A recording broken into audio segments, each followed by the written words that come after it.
Slava Isusu Christu, glory be to Jesus Christ. Welcome back to our journey through St. Philip's Fast as we prepare our hearts and our homes for the Nativity of our Lord. This week is our fourth week of the fast, and during this week we celebrate the feast of the conception of St. Anne. This is a very important feast, just like all feasts are, of course, but it is also a very interesting feast. Why is it interesting? Well, you see, this feast can cause a bit of confusion for some people, especially for us Eastern Catholics. The problem for us lies right in our title. We are Eastern, but we are also Catholic. And when we look at this feast from both sides, we can easily be confused. I'll admit myself that I have been confused by this many times. So let me explain a little bit further. You see, the Feast of the Conception of St. Anne, known in the West as the Immaculate Conception, has a notion that Mary was conceived and born without the stain of original sin. However, in the East, this is not quite agreed upon. You see, the East still sees Mary as pure and as the one who never sinned. But the issue for the East is that if Mary was born sinless, something that only Christ was allowed.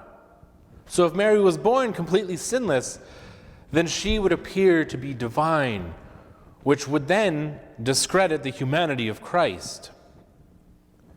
But the main point that is the most important, and that the East and the West do agree on, is that Mary was a sinless person. She was pure in her actions and her commitment to God. Because of this, we hold Mary in a very high regard for not only her character, but also for the role that she played in salvation of all humanity. But this feast is more than just about Mary. This feast also has a lot to do with Anne, the mother of Mary and the grandmother of Jesus. You see, Anne and Joachim had a rough go. They both came from good family lines, but somehow they got drawn a bad straw. Here they are, later on in their life, still with no child, something that was not only a heavy burden for themselves, but something that also made them a bit of outcasts in society. But they were not alone.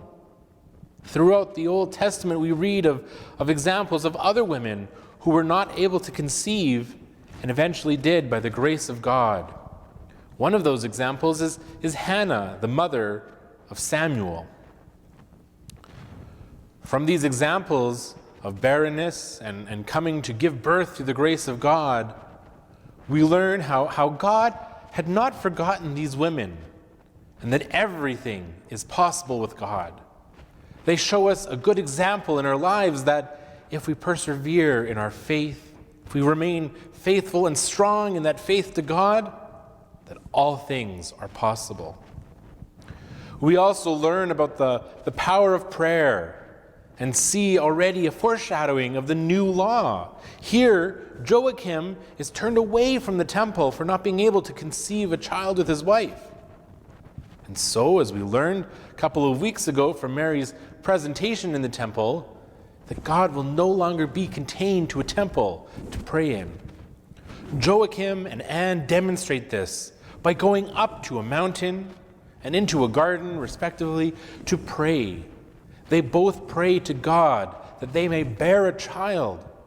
And of course, as we know, their prayers are answered. This is a good example for us today, during the fast, that we need to sometimes remove ourselves. We need to remove ourselves from the world around us to just pray, or simply spend time with God, even if it is just in silence. They put their worries, their society that was casting them out, they put it all behind them and spent time with God in prayer. Today, I would encourage more than anything that we all need this. Today's world is full of a lot that's going on. We have a global pandemic going on right now. We have governments of all levels telling us things like we can't gather for Christmas and have dinners with our families. We have this anxious feeling about a vaccination that is coming and whether or not it's going to work.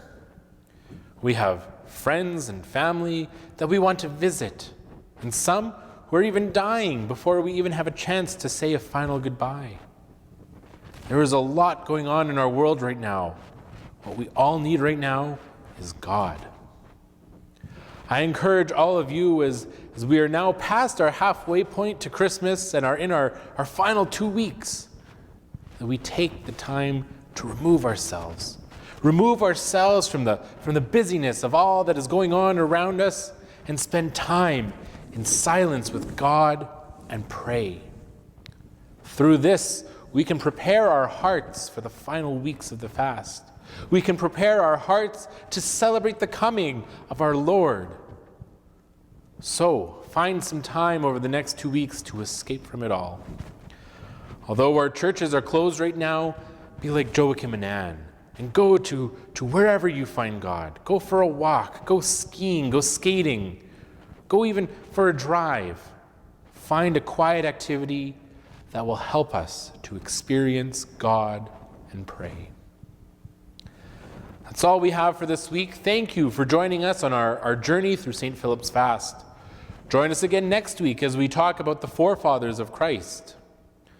Until then, have a great week. Stay healthy and stay happy. Slava Isusu Christu. Glory be to Jesus Christ.